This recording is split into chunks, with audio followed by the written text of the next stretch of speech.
The name Supercar Blondie is so easy to understand. We just started growing. Over 125 million followers. What's your craziest story? Oh man, dude, there's a lot. We got one video that got 9 million followers from the Philippines in one day. Like you have a concept car, like for example, the Mercedes ABTR, which I think together probably got over 1 billion views on our pages. Even like one video can make you just pop. Almost everyone is doing social media wrong. Visual, easy to understand concepts as opposed to extreme detail. There's no patience anymore, right? People are just scrolling and you have less than a second to convince them to just stay and watch. We were getting over 2 billion views a month. The number one thing that the algos care about is watch time. But what's the largest brand deal you've ever seen been offered? Yeah, I mean, you could buy a house, right, with some of those. Sergi, you were the creative director at Supercar Blondie, one of the largest channels in the world, over 100 million followers. So what do us and our audience need to understand about you to know why you left? Yeah, I mean, so before we go in, like I was definitely the creative director when we started, right? Mm-hmm. And then we just grew so much. So I began presenting a lot more, and I was still helping out with like creative brainstorming and basically approving ideas. Like sometimes we'd do a video or like an edit or something, or we'd have to come up with a new idea for whatever. So I'd be very involved with that process. And then as we started growing, we had more people coming in. But I was always like, a creative in that space. And then it got to a point where we just started growing. When I entered, I was the first person they ever hired. That was back in 2020. And then by the time that I was leaving, we were at 75 people, more or less, over 125 million followers. And it just got to a point where I felt like I wasn't learning anymore. I was just, like we knew the game. We were just doing it. I was training other people, but I had all these creative juices inside me, and I wanted to go out and film for myself, do ideas, blah, blah, blah. So really it just got to a point where it just made more sense for me if I wanted to grow personally and professionally to just leave and do it myself. And honestly, it's been 7 or 8 months, and I'm super happy. You're the first employee at I was the first person, yeah. Because I knew Nick and Alex personally, right? We were friends. I actually edited their first ever YouTube video back in 2017. So I found out through a mutual friend that they were going to start doing their YouTube. And they reached out. We met up in person. I was like, okay, this is how you film a video. This is how you edit it for YouTube. Because they had already been doing like Facebook videos and Instagram and stuff. And then, yeah, we kind of like stayed friends. We were playing like Fortnite during COVID, me and Nick. And then at some point they were like, why don't you just join full time? Like we want to start growing it. It was just Nick, Alex, and me. And then we just started growing. And the time flew by, man. I mean, there was so much happened in that time. It feels kind of surreal, but it flew by, and it was a really good experience overall. And then in the end, it just became like a business decision, I think that Nick and Alex also both understood from my perspective. Like they probably would have done the same thing if they were in my shoes. So. I guess it was like you were part of that small project at the start, and then it grew to something huge, and you probably then got a bit restricted, right? It's like, cool, now I'm part of a bigger thing, but I want my own thing. Yeah. I mean, definitely. And look, if everyone has their own kind of personality, and I'm someone that wants to do a lot of things at the same time, and it got to a point where that need wasn't being fulfilled, right? Like I just wanted to go and make more content, do something else. Like I would even film at home after shooting there because I wanted to do like different kind of videos, blah blah blah. So in the end, it was just the right move, I think. What's your craziest story you remember from your time at Supercar Blondie? Oh man, dude, there's a lot. I mean, I think a lot of the trips were very, very fun, very intense, and you just saw a different side of the world that you had never seen before. We were doing trips to like Switzerland, and in Switzerland, I had never been there before Supercar Blondie, and suddenly we were driving around, and then you'd see like this little like wooden log cabin, which from the outside just looked like a nice little log cabin, but then you go inside and like you go downstairs, there's like a $50 million car collection in the basement. You just see things that you just don't normally see, right? Or you get access to really high level experiences. I did astronaut training, which was crazy. I did SWAT training. I had never shot an automatic gun, like a big one before that, and like they just, I went to Texas with a SWAT team, and they just like they gave me this big ass gun, and they were like, "You're gonna shoot while you're moving." So they put me in a vehicle, and they made me pop out at the top and start shooting targets while we were moving, which was super dangerous. I'm surprised that they let me do it. You felt like you were on a movie set, no? But it was crazy because you have to put the safety on. So after you have to put the safety on and like go back in. But sometimes like I'm not trained to be some military person. Yeah, so like I'd come back in and like the safety. I was like, okay, the safety is off, but like like they train you very quickly because you want to get the video right. But yeah, and in the U.S. especially, they love this stuff. Like we did the world's most dangerous driving school, which was with the U.S. Foreign Affairs, and you just drive in the middle of nowhere, and then there's just like this military base or like a foreign affairs base. You never know it was there. Like you're just driving, boom, you get there, and then they teach you how to basically escape really high stress situations in like a war somewhere, wherever, right? So like you're in a car and they're like, all right, it's just funny how they were saying, they're like, all right, so this guy's the president and you got to protect him. So like, all right, go inside. Boom, we get into the car. There's like a guy pretending to be the president, and suddenly like a bazooka comes out of nowhere, missiles flying, and then like, pop, pop, pop, pop. And my job is to protect him, but obviously I have no idea what I'm doing, right? So like I'm just kind of like they're grabbing me and dragging me around, and like I'm learning on the fly, but it's a lot of fun. It's like you just get access to things that you never got access to, because the following was so big that they recognize the kind of exposure you can get. People do it for different reasons. Some people just for exposure, some people for credibility.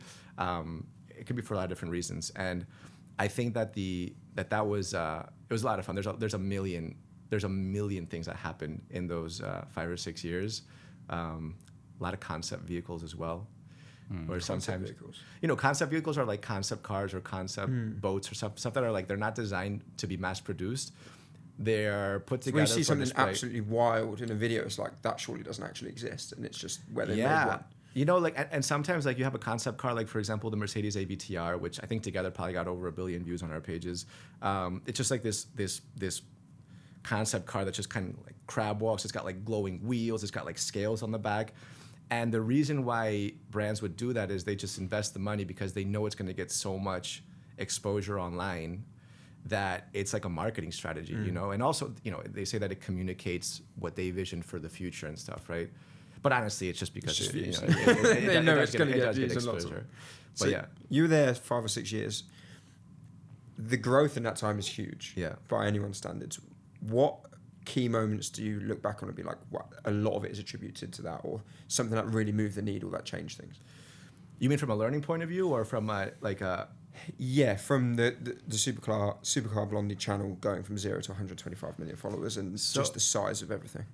Yeah, I mean, so in terms of like growth and stuff, when I joined, we were around 6 or 7 million followers, and then during COVID, we weren't able to film because we were all on lockdown, and that forced us to reach out to other people and ask them to film for us. So we would just like reach out to someone in the US or someone in Japan, and we'd say, hey, you have a cool car, can you film this for us? We'll teach you how to film. So I would literally we had like this like toy car, and I would hold the iPhone and I would send them instructions on how to film the car. So I'd be like, this is the car, I'd be like filming it like this, and I'd be like, all right, then we go inside, then we go around the back, make sure that there's breathing room on both sides of the car before you go in, blah, blah, blah.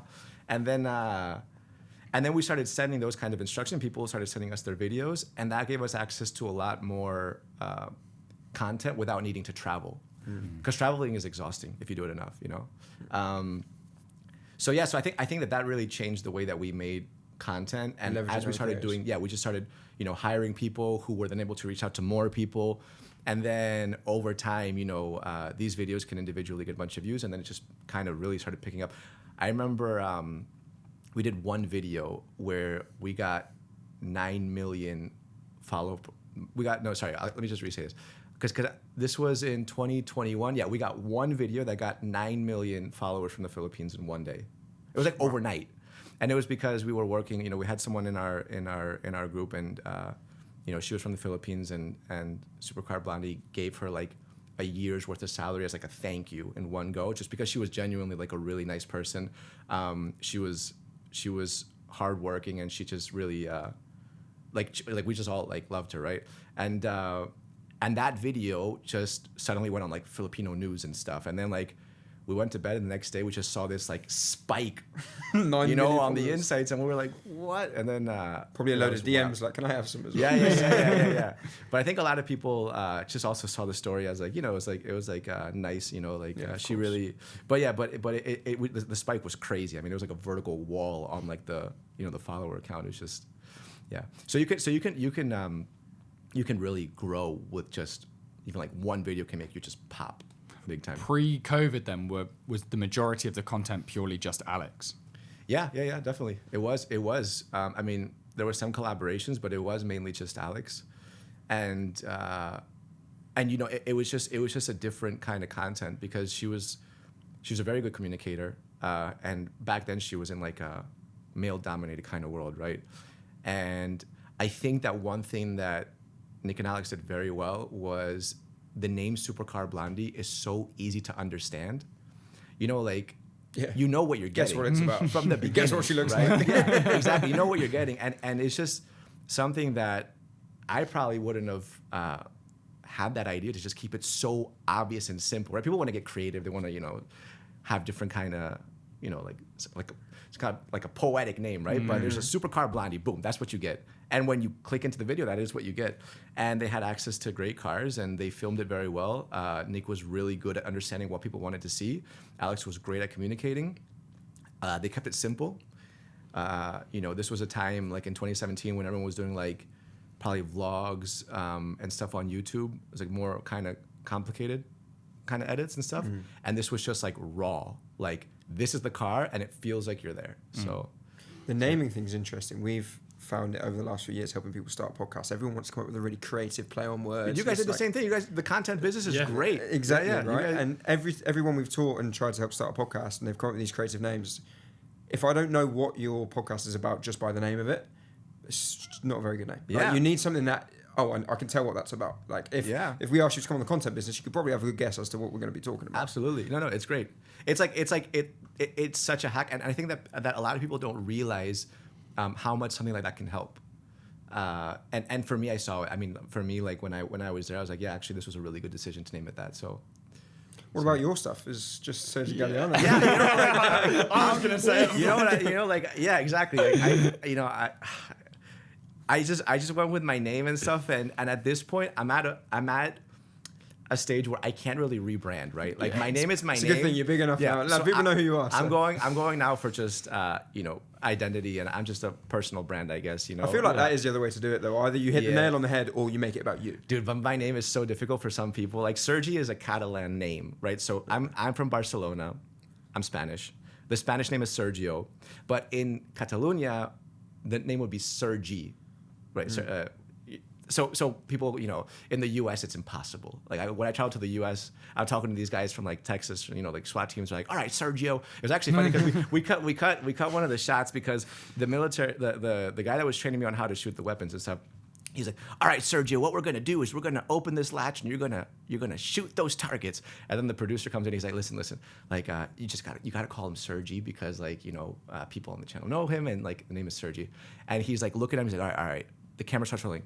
All right, Sergio. So what we're gonna do, like, complete, like, it just doesn't click, Yeah, and we just like left it. We just left it, and then like whatever. I was cracking up. I was looking at the camera. It was funny, So this is like, a lot of people think like it's a weird name, I think. But that's what I'm going with, and it's all good. Yeah. Just breaking away from the episode quickly, so I have a question for you, Kane. Okay. What is your favorite thing in the world? I can't say that on air. Second favorite thing in the world? Also can't say that on air. Third? Doing this podcast. Oh, I'm glad. I'm really, really glad. But what is your least favorite thing about doing this podcast? Production, editing. Well, look, if you look at any of the top podcasters in the world, your Joe Rogans, your Stephen Bartlett, your Chris Williamsons, any of these guys, they all have videographers, they have studios, they have people doing their copy, they probably have people polishing their shoes in the background, right? There is a tool, Riverside.fm, which can do all of those things except polishing the shoes at an extremely high standard without the cost. It is the best video quality for any form of virtual recording. It also has AI tools to help you with things like show notes, titles, and even clipping up your episode into social media clips. What's unbelievable is when you actually do the interview, whilst you're in the interview, it's already running. So as soon as you're finished, the social media clips are ready, you've got a transcript ready, you've got your titles done, and now it's a hosting site. So you can upload to Apple and Spotify directly from Riverside. So you only actually need one subscription to have a podcast. That's a seriously good software, if you ask me. There is a link in the description. You'll get yourself 15% off, or you can just try it for free. And I'm even going to put a funky QR code on the screen. You're going to. Do you know why? Because I'm saving time on all the other stuff because I've got Riverside.fm. Well, back to the episode. So want to give you some credit as well, because it's not just Supercar Blondie that you've worked on, right? You worked on some channels before that. You've blown up your own. So what are some of the other channels you worked on, just to give a bit of context to the audience? Yeah, I mean, I think a lot of my close friends also became content creators because I just always loved content. So I was helping my friends anyways. So there's a guy I went to uni with. His name is now Domingero. Now he's like, he's blown up and he's doing his own kind of thing and stuff. But I was just also giving him some advice and stuff from the beginning and kind of like the ins and outs and how to film and stuff. Had another really close friend, John Venus, and then I was helping him out as well. And then there were other pages, like back when Gymshark was starting. I worked with a lot of the Gymshark athletes. So there's a guy like Mark Fit, and there was this Alon Gabai, like just different people over time. And I've been able to work with a lot of people in the industry throughout a long period of time, man. I mean, honestly, it's been a while. Like I was making YouTube videos in like 2008. I think we were monetizing like 2009, 2010. That it stopped getting monetized back then because it was a different kind of time. I used to basically get real interviews from like celebrities, whether it was like, I don't know, back then it might have been like Justin Bieber and Obama and Trump or something, and I would just change the question and make them answer dumb shit. So basically nowadays that's allowed, but back then that you would get copyright striked. Yeah. And then fair use became a thing where now we're protected by fair use if we do something like that. But that wasn't around back then, and that just channel got taken down a while. It was heartbreaking, but then I started helping other people create content. So lots of different people, man. I mean, honestly, it's a lot. Like I don't even remember half of it. So almost 20 years experience, lots of different topics and niches. If somebody's listening to this or they're spending an hour with you one-on-one, what is the common things that you would want to work with? So if somebody's working with you for 1 hour and you've got to transform their channel as quickly as possible, what are the handful of things that you'd really focus on? Well, the first thing I need to understand is kind of what their niche is. Obviously, we need to understand what kind of content they're doing, what their workflow looks like. Can they be making content more efficiently? Because some people just overcomplicate everything by so much. Like, you can just get more output and just cut all the unnecessary things. And then I normally do like a full-on audit where I look at just the videos they're publishing, see what they're doing wrong with the formats, the descriptions, even things like hashtags. Like, what I always say is, like, the algorithm evaluates thousands of individual signals, and it starts to add up. You have to pay attention to all the small things, right? You can go viral without really paying attention to them, but the more things you do right, the better chance you have of getting boosted organically, right? And there's so many things. I mean, it can be the title you use, it can be the hashtags, it can be the length of your video, it can be the metrics, like how good your hook was, or the audience retention, or the shares, blah blah blah. So there's a lot of things. So I would then look at what they're posting, and usually by the time that you look at what they're posting, there's very, very obvious mistakes, because part of the reason, I haven't mentioned this yet, but basically I have a viral video consulting company, right? And I help brands and creators get more views organically. And I think that one of the main reasons why I started this business is because I would go on social media and I just realized that almost everyone is doing social media wrong.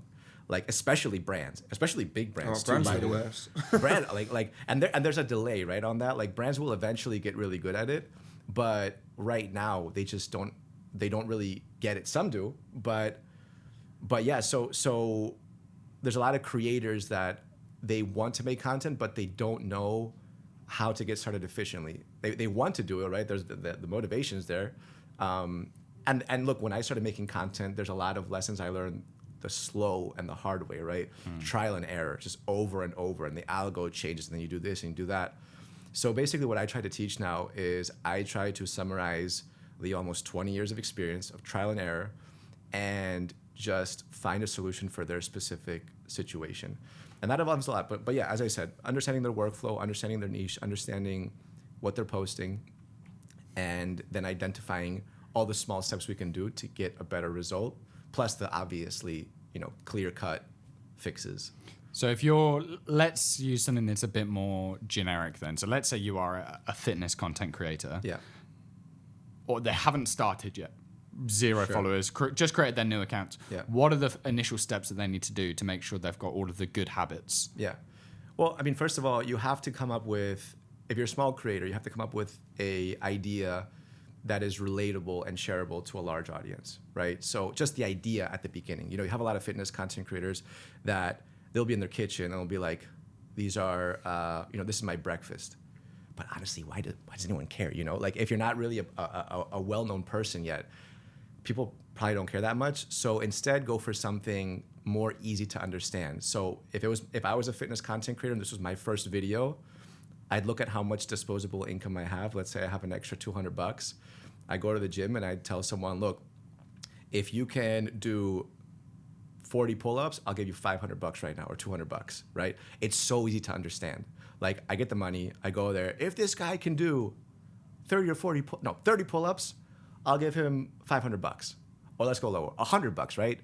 Or challenges, right? Like if you can do, if you can squat this with both of my friends on each end of the bar, then I'll pay your protein for the next 3 months.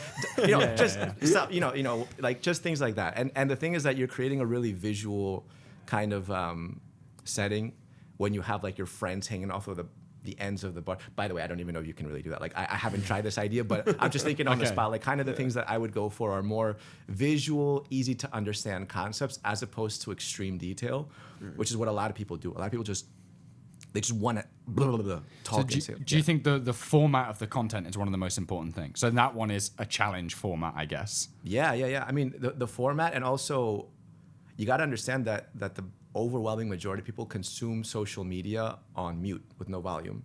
So is your video understandable without any audio? I mean, look, this is a podcast, so you guys got to get creative. Right? Yes. No, but it's different because you guys are doing YouTube long form. So people go to YouTube long form with the mentality that they're going to listen in.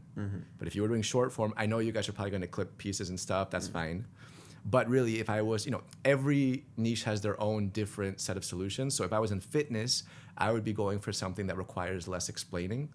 And, different challenges, more visual. More visual, different challenges, things that you can just... Do you think there's the value in then having the more intricate content as well as part of a funnel almost? So it's like, this is where you're getting in front of all these millions of people, but those that end up on your page looking further into you, is it then a case of you have pinned videos which are more detailed? Yeah. So eventually you have to build a brand too, right? So I think you get people into a large bucket through visual ideas, easy to understand.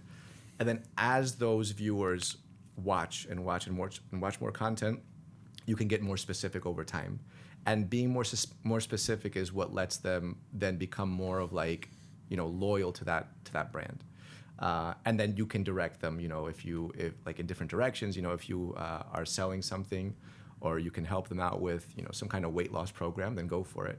But yeah, definitely not at the beginning. It's very hard to, you can do it, but it's much harder, especially for a new creator, to just from the first video to just get people to end up buying something, So you saying you start wider and get niche over time? Yeah, definitely. It's very interesting, because when we talk about podcasts, it's often the opposite. It's start niche, appease like a small audience, and then grow, almost earn the right to be more broad. But when it's visual and there's algorithms that will just push out content, I guess it's a completely different approach. Yeah, but I mean, look, so again, every niche has their own individual set of solutions, right? Yeah. So you guys might find something that works for your podcast, but also, yes, that's a strategy. Like starting niche for a podcast will definitely get the people in that niche's attention because you're talking about exactly what they want. But there's other ways of getting eyeballs to this podcast in general, and then maybe they end up becoming interested in something. You know, like if you had like a pro wrestler come out of the door and just body slam me, you know, like that's like international. Well, how did you know? you know, I was thinking, I considered it because I knew we were going to talk about content, and I wanted to, you know, do like explain like hooks, right, and like visual, and I was literally thinking about doing something crazy, but then I was like, you know, like literally like having someone where like halfway through this they come in and they just freaking do something crazy like that, because I know it would actually help if you guys clipped it, right? But then honestly, like yeah. Unrelated. Let's do a part 2 of this. I'll be looking at the door. I'll be part 2. What about the door behind the curtain? So let's go into hooks then. So what is a hook? Yeah. So a hook is basically something that will get people to stop scrolling. And this is very difficult because everyone wants a strong hook, right? So people's patience is, I mean, there's no patience anymore, right? People are just scrolling, and you have less than a second to convince them to just stay and watch. So that's where you have to just think of different ways, like what can you do for your niche to get people to stop scrolling? And I would say something that I do, for example, right? I do car videos. There's a lot of people that do different things. Like there's some people that they build a brand around talking very heavily in front of the camera. I don't say anything for most of my videos in the first 3 seconds, just because the video starts off as a very internationally understandable video, and then you start to get a little bit narrow, speaking English. By speaking English, suddenly a lot of people will tune out because maybe they don't speak it or whatever. So that's my own little strategy for my videos. People can do, you know, there's a lot of things like you know, you could be. I wanted to do like an organic video. I might still do it, but I can't do it in I have to do it like in a country where like maybe like the US or something, where like fireworks are like, you know, like okay, but I wanted to like hold like a big ass firework, light it up, and then start my video like I'm launching this product, well, you know, and then like throw it last second. that'd be interesting. Don't get it wrong, whatever you do. So yeah, look, hooks is an entirely, you can spend so much time talking about hooks and how to make a good hook. Like even though at Supercar Blondie, you know, a lot of us understood content and we understood hooks at a pretty like in-depth level, we could still argue back and forth for hours about how to start a video. But I would say at the very least, try to film 2 or 3 hooks for your video. 2 different options. Are you experimenting with things like trial reels with different hooks? Yeah, so I haven't tried trial reels yet. I have friends that have, and I literally asked my friend the other, like maybe like a week ago, I was like, what's your experience with trial reels? Because I want to start doing it, but right now I have a formula that just works for me at the moment, right? And yeah, I mean it's been working. So I think trial reels is really good for people that want to experiment with new concepts. Like I might start doing more memes, right? If I did a meme right now and I published it live, I mean, it would have to be a very good meme, or it would just be like just super risky, you know, like it just might bomb. And I don't want it to bomb. So I might do a couple of trial reels with something a little bit different. But my friends that have done it, they said that it's worked for them. They have, you know, maybe like a couple thousand followers. It gets distributed to a small group of people. Then it gets bigger. If it does well, it can do really well. So I will be testing that, but not yet. Okay, so we've got formats are important, hooks. What are the other pillars to get a viral video? Yeah, I mean, look, the number one thing that the algos care about is watch time. So watch time is a combination also of the hook and the audience retention. So once you hook them in, you got to keep them there, right? If you hook them for 2 seconds and they leave, that's actually a bad signal because the retention is so low that it won't get distributed any further. So if you have an average like watch time, like I don't know, if you have an average watch time of like 3 seconds, then the algo thinks like, okay, well, people don't really care. So audience retention for the purpose of total watch time.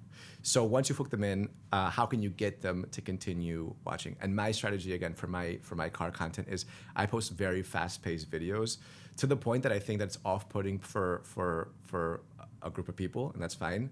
But that's just my style. And there's other people that'll do much more slow tempo videos. that also works for their style. So I think everyone has to kind of figure out how do they retain their viewers, and I guess not just their viewers, but also just people in general. Because when you make viral content, you're no longer making it just for your viewers, you're making it for everyone. So I just like fast-paced content. From a consumer point of view, quite often I will see a video where like it will have a good hook, and then either they'll talk too slow or something like that, and then I'm like, it's bad, but I can't be asked to wait 5 seconds to see what you're going to say next, or just move on.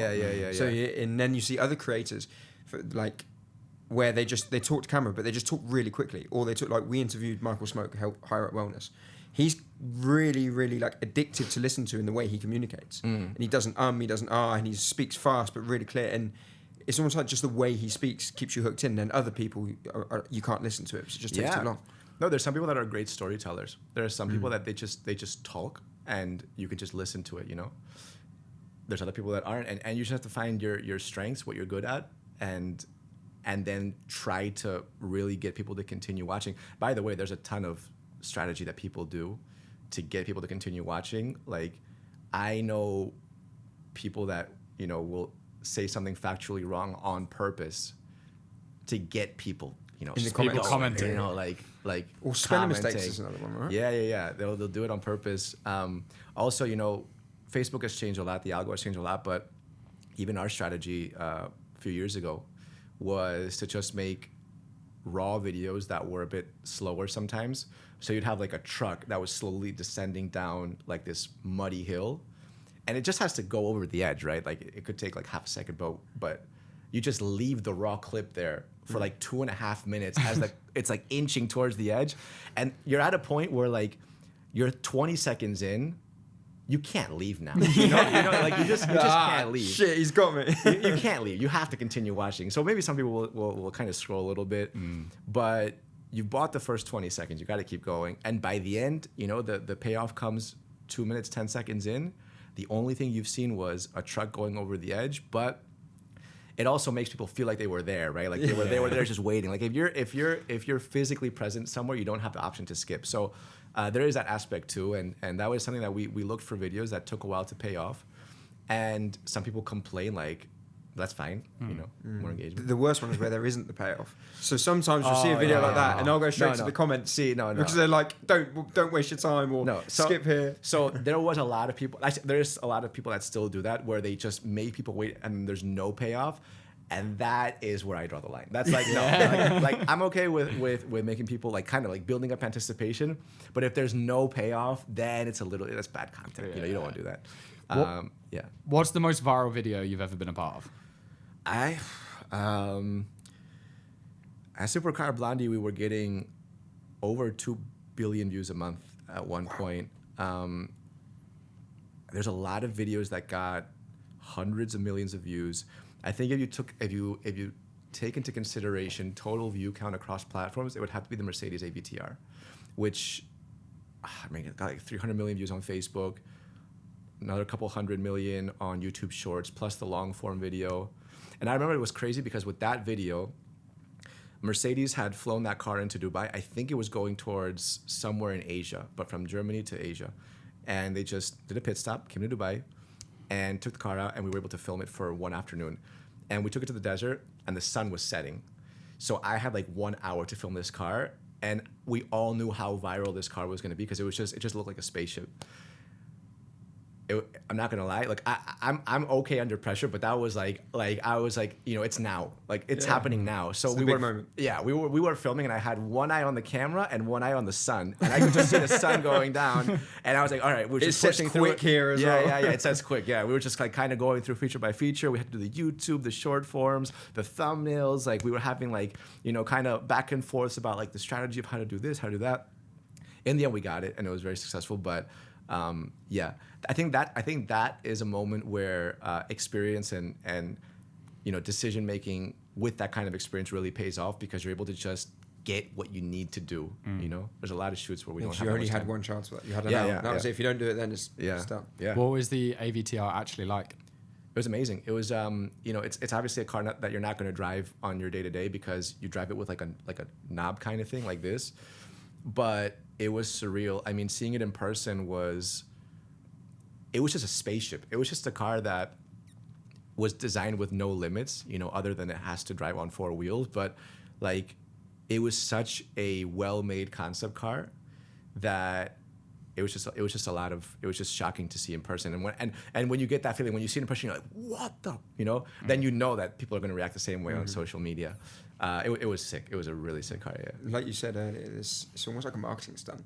Yeah, from Mercedes, like that car is going to cost ridiculous to make, and it's not going to be a profitable car they're going to sell. But it's like the views that will get on their badge. Exactly. Think of how much it would cost for them to generate like 1 billion views, right? In paid.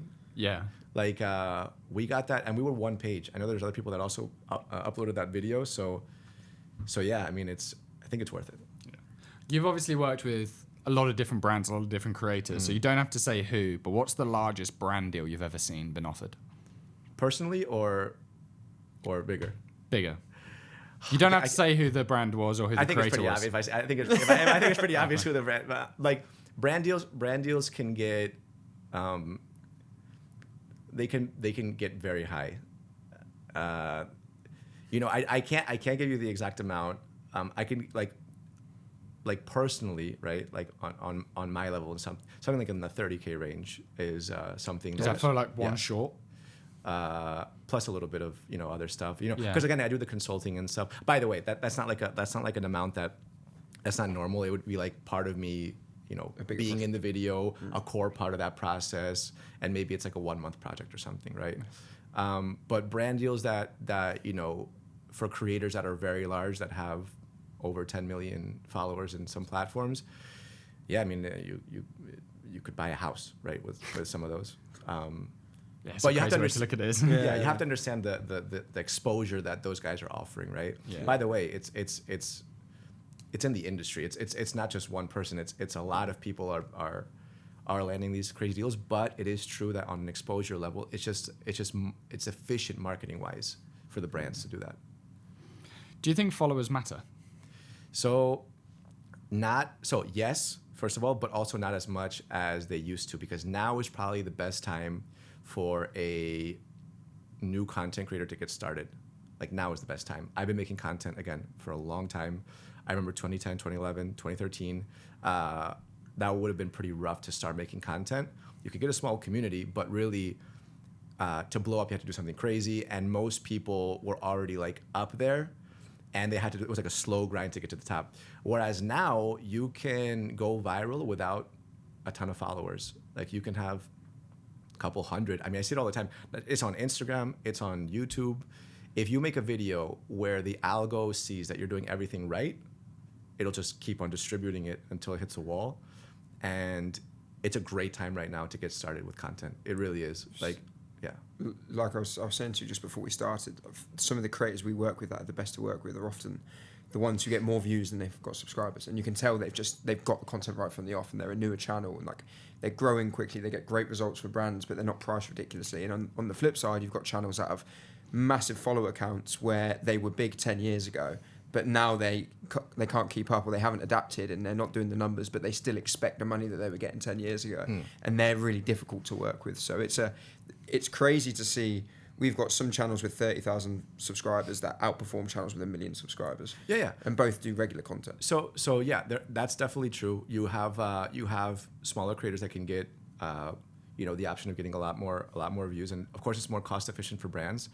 I think that one thing that people with large followings do well is that they understand the system very well, whereas new creators might not. Mm-hmm. So you might have a smaller creator that they can go viral, but it's not as guaranteed maybe sometimes, because like if let's say that you had 15 or 20 or 40 million followers, you know the system by now. Like you know what makes a video do well. You have so much data to absorb. So it's almost like you're buying an insurance when you're paying that kind of account to do something. You're paying for maybe the brand, the talent, but you're also on some level paying for the insurance on the process. You know, can they deal with high level stress situations, like just kind of the stuff you learn on the fly, right? Association is a big part of it as well. Yeah, you find it's usually conversions, brand awareness, association. Yeah, like the 3 pillars, if you like. Like I recently did a deal. I recently worked with BMW, and that was in Beijing, right? And essentially everything came down to a 20-minute filming window, and we had to film 5 videos in 20 minutes. And we had rehearsed a little bit beforehand, but you have 20 minutes to get 5 videos for BMW's official account, right? You have to make it work no matter what. So that is something where experience definitely comes in, and you have to be able to just do it. If anything inconvenient happens, like one sound guy is trying to fix the speakers or remove them because the stage is being undone, and for him the number one priority is to get that speaker system off the stage, like that could become something that's in the middle of the video, and it becomes like suddenly you have 20 minutes, but you need to solve that problem. So when you do have a team where everyone just has seen situations over and over and over, brands pay for insurance on that too, right? They know that you won't crumble under pressure. You are a problem solver in some scenarios. You're also, you understand from a creative point of view what makes a video good. So on that end, as a brand too, like if I was a brand, I would really want to sometimes work with people that I can definitely trust. I'm sure you've seen a lot of mega successful brand campaigns, but I'm sure you've also seen some flop. What tends to be the biggest difference from the brand's point of view in the ones that are successful versus the ones that don't go as they hoped? Well, I mean, from the brand's it's almost from everyone's point of view, because I've been a part of some brand deals where the organization was just terrible. So they're flying in from a different country. They've flown out like 100 people for that event, and it's just mayhem. Like they've allocated a slot for this group to film at this time, but then they're like 30 minutes delayed, and then they just don't know how to handle the delay. And then suddenly like there's someone else who like is trying to get approval from their home country, and they can't. And like that leads to just everyone having a bad experience. The content creators that are there, the people that are there, and then it just gets into like, then kind of you start having some friction, and then some people handle friction worse than others. So it can get messy, but there's other brands that just really have that cleaned up. There's always a little bit of chaos, by the way. There's always chaos on shoots and brand deals, but there are some that, again, from experience, they're just better adapted for those situations. So for you and Supercar Blondie, brand deals, one income stream. How do you turn your content into a business? So what are all the different income streams that you guys have been able to create off of the attention you've gained? Yeah, I mean, look, monetization is obviously the big one. Monetization is you get that for YouTube, Facebook. You can have like TikTok. You mean on-platform monetization? Yeah. So how does the Facebook one work? So a lot of people don't know about that. Yeah. Well, by the way, Facebook monetization for a long time was the best place. I've heard that. Not even close. I mean, when you looked at the monetization you were getting from Facebook compared to like YouTube and other places, Facebook was the golden age from like 2021, 2022, 2023. It it has gone down a lot. Like I got personally probably 82 million views this month or last month, and it hasn't even hit like $4,000, which for people that are watching this, they might say like, $4,000, that's a ton of money. Yeah, it's a CPM, that's horrendous. Yeah, the RPM is around 9 cents. Yeah. Right. So again, for people that are watching, thinking that much money still is a lot, like objectively, globally, but Facebook would have been paying like 5, 6, 7 times that only a few years ago. And direct brand deals, you might get $4,000 for 100,000 views or 200,000 views. Yeah. So on a long form video. Are you saying like in the peak that ballpark you were getting close to $1 per 1,000 views? I don't remember the exact RPM and stuff, but it was like I personally had a video. I went to Bali, and there was this like swing set. Have you guys been to Bali? Yeah. Have you guys been on those swing sets where it's like some crazy dude like pulling you down, dragging you down? We didn't, but I know of them. Yeah. So I went there, whatever. Like it's just something you do, right?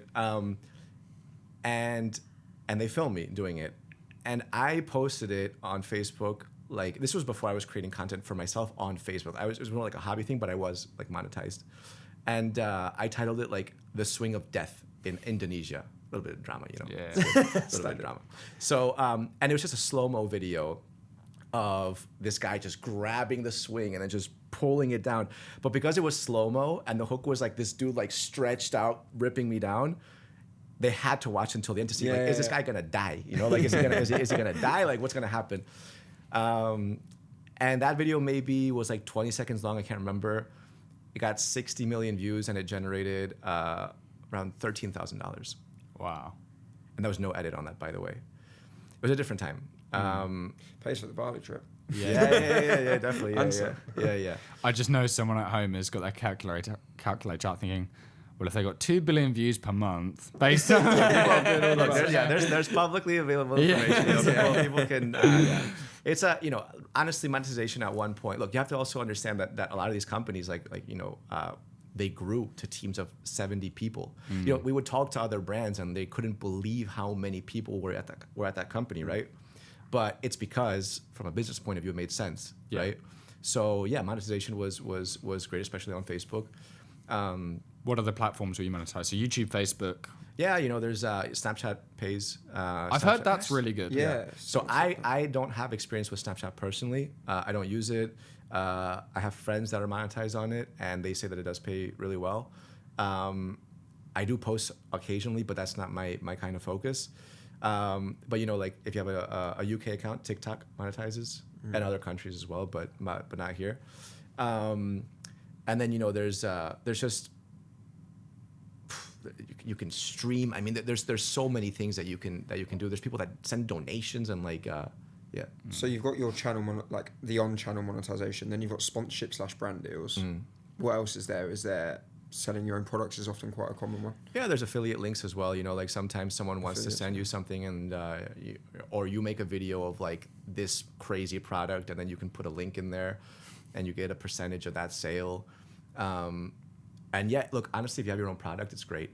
I really wanted to I did make my own clothing brand, and I got to the final stages, and it's ready to go, but then I decided to quit my job.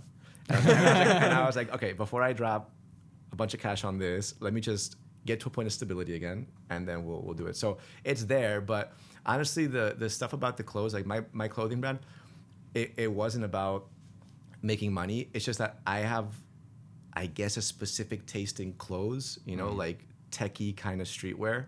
I'm not wearing anything too crazy now, but I can't find these clothes.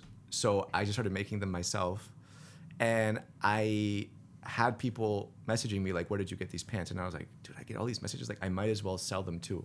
First of all, because like I want them, but also people should also have the chance to buy them, right? And not get totally ripped off. Some people will ask for so much for stuff like this. So what's the brand name going to be? Sergi Galliano again? Dude, honestly, man, I got everything is just your full name. Yeah, no, honestly, so it's funny you say that because I had this conversation, and this was before I decided to quit my job. So I was just gonna call it Galliano. To be fair, because first of all, the domain and stuff wasn't taken. Who's gonna take my last name? Come on, right? Your wife, hopefully. Yeah. And it sounded a little bit Italian, And I was like, I can get away with that, Look, I'm Spanish. I think somewhere I have a theory that somewhere deep in my ancestry, I have a little bit of Italian in me because my grandparents came from a part of Spain called Murcia. And that's where a lot of Italian immigrants came.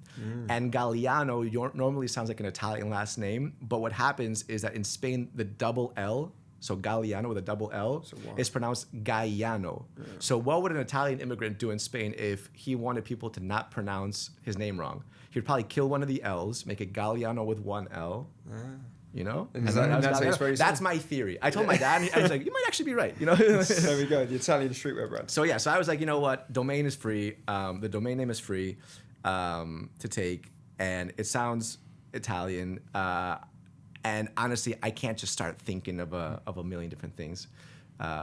So we call it Sergio. Can you imagine being so creative? You develop your own sense of style that doesn't even exist, and you're like, "Fuck it, I'll just make the clothes." Dude, I want to, like, I really want to do it. But so this is what I was talking about before. That like, there's so many things that I want to do, and I feel like I don't have the physical time. So kind of my next kind of goal is to get to a point where I can do a lot of things and have the right people to make those happen, right? Do you currently have a team working for you? Yeah, I have maybe 3 or 4 people, and these are people that I trust very, very closely. Like, these are people that I've known. We've been in different situations together. My business partner, I've known him for 17 years. We do everything together. So yeah, and they have very specific roles, right? So someone helps with the filming and the editing. Someone else helps with just opportunities, brand deals, all that stuff, and I just need someone that helps with the community aspect of it. So yeah, honestly, we were talking about. I don't think we were recording, but we were talking about like working with your friends, and I know you guys are buddies. I've really enjoyed working with close friends. I think it depends on the kind of person that you are. Are you willing to ruin a friendship over something, right? I think I don't want to say that you're not real friends if you're gonna, fight over stuff like money, but honestly, there's some friendships where you're in it to genuinely make each other's life better, and sometimes you will have money problems, but if you genuinely care about each other, then you just get past that, Make it work, yeah. And especially my business partner, JP, we're really close, and I really want him to make it. He wants me to make it, and I think that we really trust each other. So yeah. Are you going to get to a team of 75? I don't think I will get to 75, even if I have this. Look, who knows? But honestly, it did get a bit crazy because when you do start growing into that many people, you need to start hiring people that you don't know. By the way, I had a food tour business years ago, maybe 9 or 10 years ago. I've probably interviewed over 300 people for my own business, right? There are so many crazy people, so many unreliable, crazy people. You'll hire someone, they want a job, they'll say whatever, and then I've had people call me faking that they were having some kind of something like an attack or something. It was very obvious. Sure, that does happen sometimes, but I can also tell when it's not happening, especially if you do it over and over. Oh, look, it's Monday morning again. Yeah. So and you learn through that honestly, a lot of people, they're just unreliable. They will find things that work for them over time. At one point in my life, in middle school, I was totally unreliable. The teachers, I drove the teachers crazy. I was really hyper. I was always, screwing around with friends and stuff. But that was a different time in my life. And now I consider myself to be really focused and prepared and stuff. So maybe some of the people that I spoke to back then, they just weren't at that time yet, right? But I think when you've worked with someone and you really know them, you kind of find out, okay, who are you in certain scenarios, and for me, I prefer working with people that I know. To be fair, a lot of the people we've spoken to who have sold businesses often say the most important thing is the culture side of things. At the moment, it's me, Kane, Jordan, who works for us. The 3 of us are best mates. He went traveling, he came back, he worked for us as a freelancer to help him get on his feet when he first came back, and it was like, oh, we're actually employ you full time. It's us 3 and Claude. Basically running this business, and for us to hire someone, we know we've already spoke about who it could be, but we know the next hire for us is always going to be someone that's we actually trust. We know personally. It's going to be really difficult, I think, for us to just hire someone based off interviewing them as the first time we've met them because of how we've got to where we are. Yeah, look, and look, a lot of people have different kind of mentalities when it comes to business and stuff, and I gravitate towards honesty. Maybe that's not the number one shark move, right, to get a $1 billion company, but really when you have someone that is just honest and transparent, and you can just discuss problems without just kind of hiding stuff. For me, so far, that's been a good experience. But I know some people just sometimes problematic people make things happen a lot faster. I've seen it, you know, like if you want to just push through a certain process by screaming at someone, you'll get some results faster. But you know, everyone does whatever they want to do, and I'm happy with my situation. So, without using the word authenticity or consistency, what would be your biggest piece of advice for a startup creator?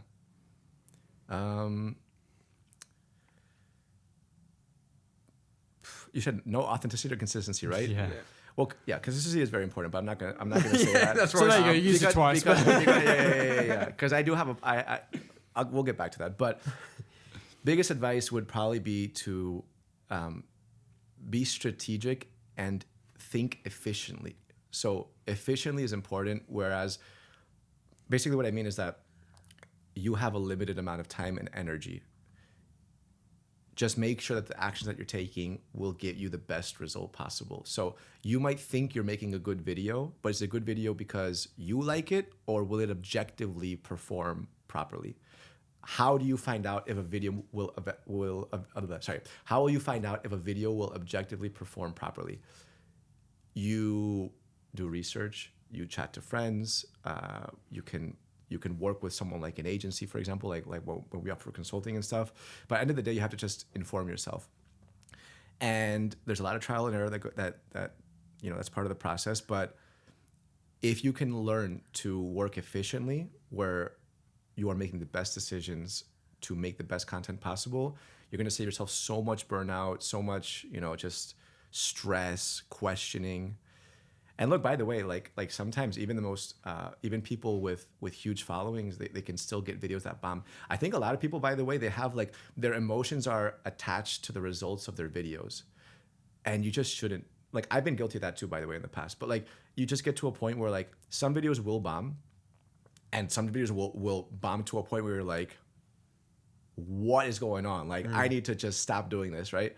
But honestly, it happens. There's no 100% hit rate in almost any business. And you just have to accept that sometimes videos won't perform. Just do your best to make the best video. So get a wide idea, right? A broad idea. Maybe, as you said, you guys have a different strategy for podcasts. But there's a thing called total addressable market, TAM, right? I train a lot of people to start with TAM. So that's your total addressable market, the amount of people globally that can consume your content, right? So when you talk about things like TAM, think of some of the biggest names in the entertainment space in the world, right? Apart from music. But let's talk about, like, you know, Charlie Chaplin, he didn't talk. Kaby Lame on TikTok doesn't talk. Mr. Bean didn't talk. But Mr. Bean, you can like, my grandma is Catalan, doesn't speak a word of English. She's cracking up, you know, slapping her knee, you know, watching Mr. Bean, you know? And that's because his total addressable market is huge. It's global. There's no limitation on that. Everyone understands what he's doing. And you can apply that to social media. So you can just get a concept that's very digestible and relatable to a lot of people. That's sometimes why memes work. I mean, I get memes coming out of like China or Pakistan sometimes, and, you know, I'll laugh. They're good. I mean, I get it. We don't speak the same language, but I get it. And I think that's a good starting point, is that if you're going to make content for the first time, consider making your content as watchable as possible for the largest audience possible. And then if you really want to, you know, get focused and say certain stuff, maybe do it a little bit later in the video. Or if you want to talk, then do it, but think of your topic as being, again, relatable to a wider audience. That's what I would say. It's a very good answer to that. Yeah, Usually people come up with a different way of saying authenticity or consistency. So the thing is that, like, I don't want to spend too much time on the consistency aspect of it, but it is true that consistency is extremely important, and it's very, very, very hard to stay consistent because you can get demotivated, and you know, sometimes you just don't want to do things. But trust me, from experience, I've been inconsistent. Again, I was making videos in 2009, 2010 for YouTube, and again, it's been a long time.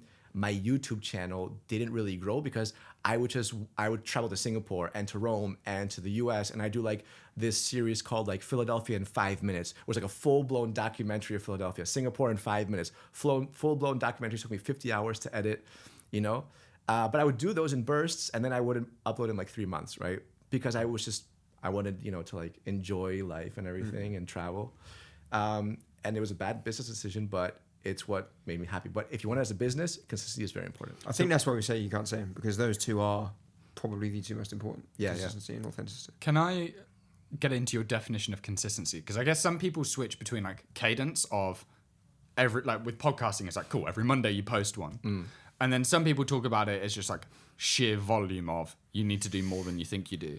So when you said to a creator, hey, you got to be consistent, like what does that actually mean to them each week? For me, it is volume. So there's other things too, but honestly, you have to get to a point where you can make videos regularly over a very long period of time. So when you make a video format, you got to think, can I make 3 of these per week for the next 6 years?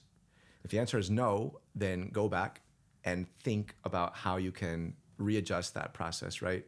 So there's a lot of, I have like different kind of rules for myself. So I have like a 5-minute rule.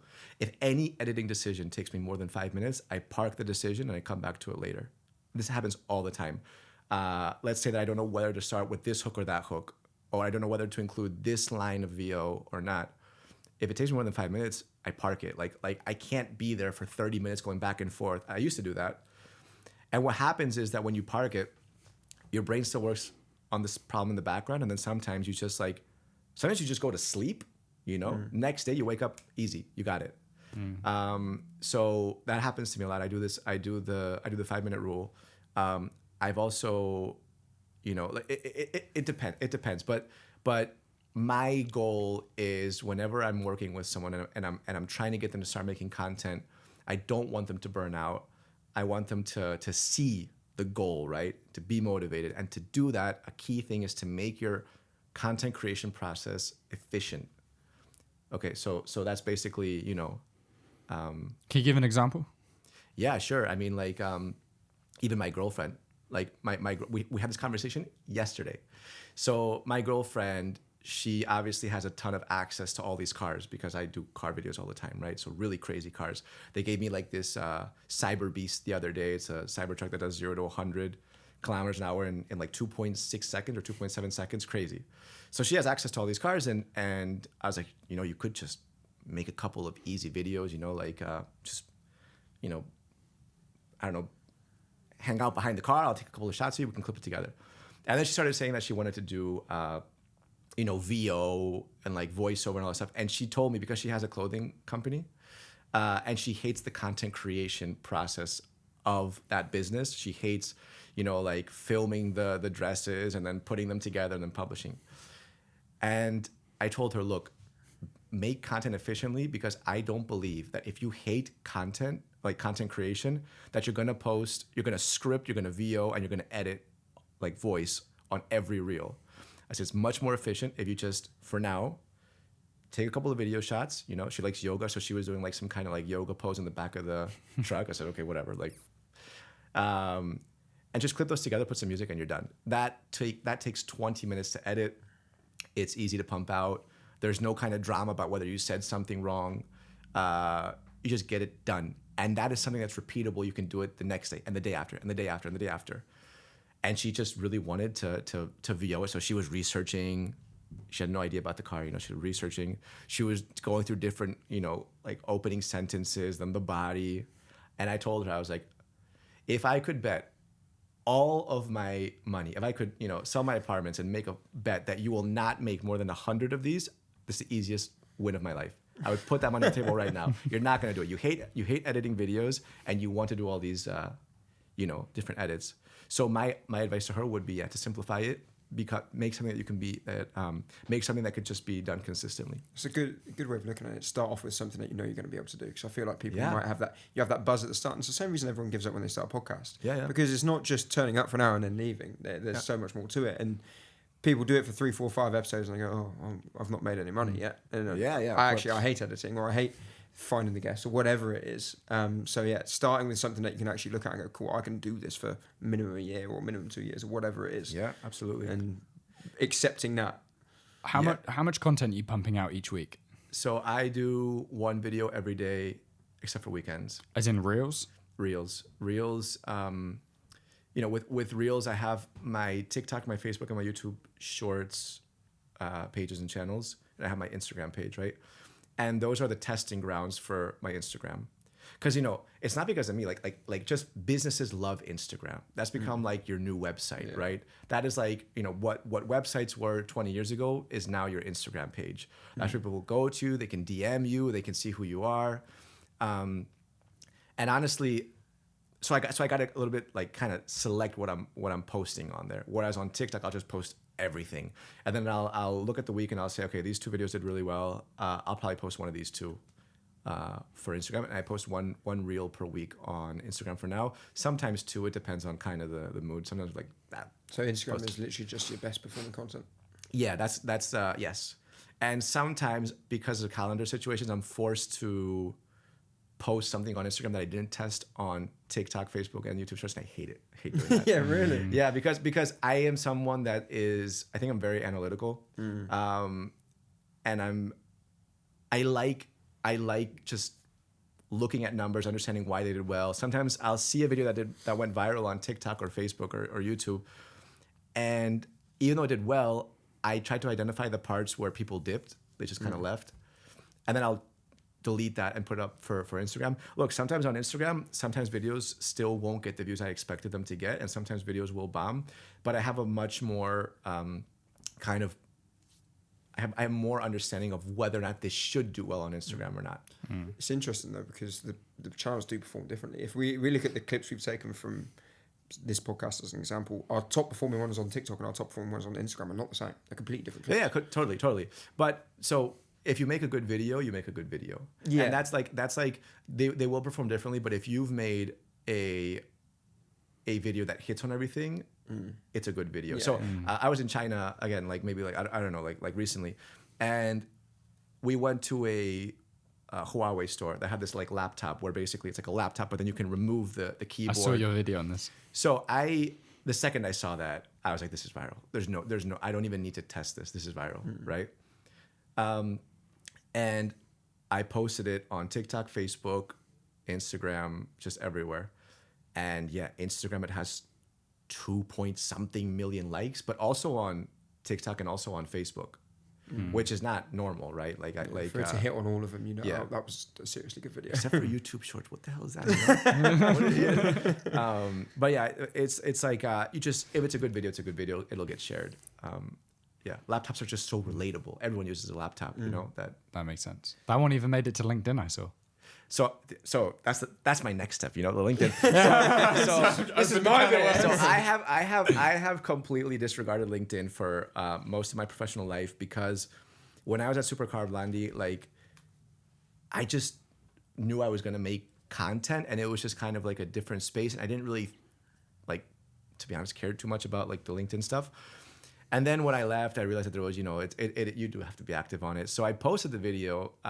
Just seeing what would happen, and it did really bad. Like it got like a handful of like interactions and stuff. But I will start posting more on LinkedIn, because from what I've seen with clients, is actually you can get good views on LinkedIn. Yeah, it's our best platform. Yeah. Not necessarily from views from videos. We don't do much videos. Yeah, videos stink on there. We find just the like almost the sort of content you'd post to like a Snapchat story, like that really casual stuff. Yeah.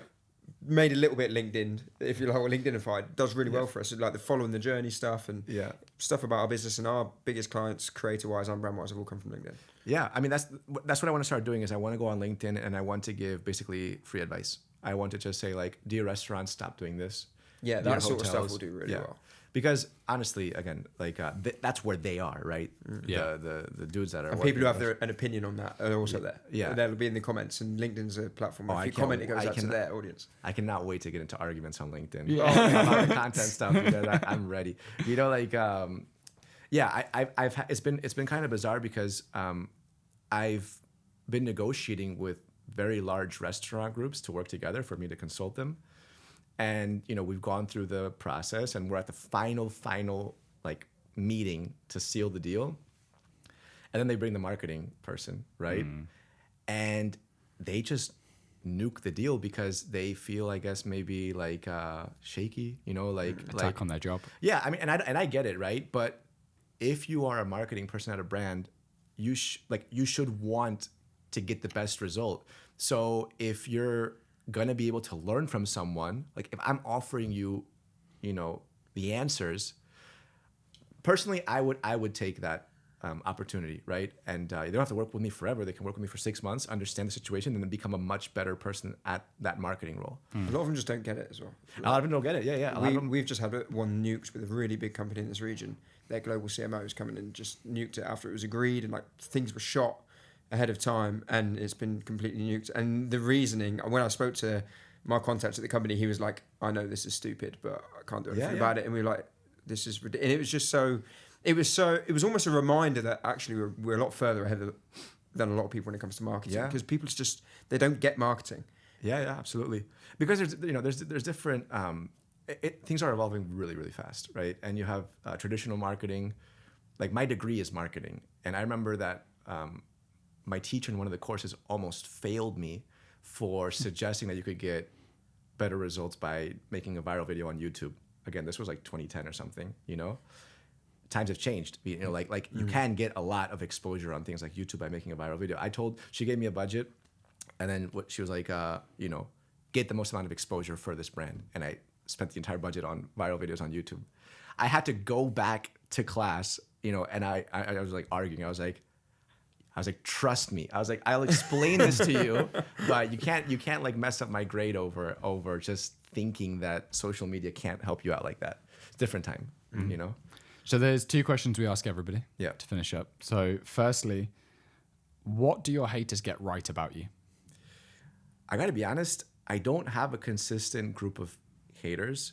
I have people that will hate on a single video, especially because we're in Dubai, we have access to a lot of Chinese cars. And I find them interesting because being Spanish and having lived in the US for a long time, you just don't see them. I'm very familiar with all the cars that we have in the West, and I love them, by the way. I've had many and I love them, but it is true that there's a lot of good cars coming out of China, a lot of tech, a lot of innovation. And when I post these videos, I have people telling me that I work for the CCP. I have people telling me that this is plastic crap. So I have a lot of people that will hate on the individual product. I don't necessarily have some people will say that he doesn't understand cars or something, because it's actually interesting. This also happened when I was at Supercar Blondie. A lot of the hate that we got as a group, Supercar Blondie, like me and Alex, was that a lot of people said that we just didn't care or know anything about cars, just because we would do a lot of pointing and we'd show the shiny buttons, and the features and stuff. But again, that was done on purpose to attract the widest group of watchers. Yeah, the TAM, right? So again, so that my grandma can watch along, so that some dude on the other side of the world doesn't speak English can watch along. And if you're a hardcore car person and you want to understand, what did they change in the suspension, and we're just pointing at shiny things, of course that pisses them. I get it too, Yeah. But then there's other channels for that. It's like the YouTube boxing thing, isn't it? The boxing audience hated the fact that boxing became mainstream with things like YouTube. But that's why there's things for everything, right? If I want to understand the latest video game, that I want to maybe buy, I'll go to something, a specific place where it's just some dude talking about it for 10 minutes. So I think in terms of hate and stuff, I do see a lot of that. There's definitely a political rivalry when it comes to tech and products. And then for now, I don't know. I don't think I've angered a lot of people, but I guess maybe that's part of the game eventually. And then finally, who do you know that we should interview next? Personally? Oh, there's a lot. In Dubai, there's a lot. You know who I messaged? I DM'd him maybe a couple months ago. I got no reply. The "Why are you gay" guy. Yeah. Because I just wanted to make a video with him. I was like, let's just make a video, and he didn't reply. So That would have been. I think that I could give you names, right? And I could give you the responsible answer. I could tell you someone maybe Chris Fade, right, or something. Yeah. But in your guys' situation, if you want to get views, right, and and if I was consulting you guys, I would encourage something like chaotic combinations. So if you do bring someone, you know, that has very different opinions to just talk, I know that can get a little bit crazy, but it will be good content and it will, you know, kind of bring the views in. I remember that we had a show called Car Wars at Supercar Blondie, and it was me and Alex hosting, and we would put people up against each other. Like we would make their car collections fight each other, right? So we had like, I think that the first episode it was during election week. It was like Trump versus Biden. We looked at Trump's car collection, then we looked at Biden's car collection. It got views and whatever. But then one day I was like, all right, you know what? Let's level this up. So I went over to them and I said, I want to do an episode of Ed Sheeran versus Kim Jong-un. And this episode did great. Yeah. You know what I mean? Like it was just completely, it was just different. And from there we tried to get, you know, kind of clashing combinations. And I think that sometimes you guys can have guests that'll, you know, they'll have like more, you know, like predictable episodes. But if I had a podcast, I would also, you know, as I said, bring the "Why Are You Gay" guy, and then you combine him with Jeffree Star, something like that. You know, you guys, you know, like some, like, you know, just content business gone wild. Yeah. You know, like within boundaries. Yeah. You know? So yeah, that would be kind of. Well, when you get a reply, you'll have to. But by the way, you need to go on this. Yeah. I'll bring him with me. Well, we appreciate your time. Thank you very much. Yeah, thank you too. Yeah.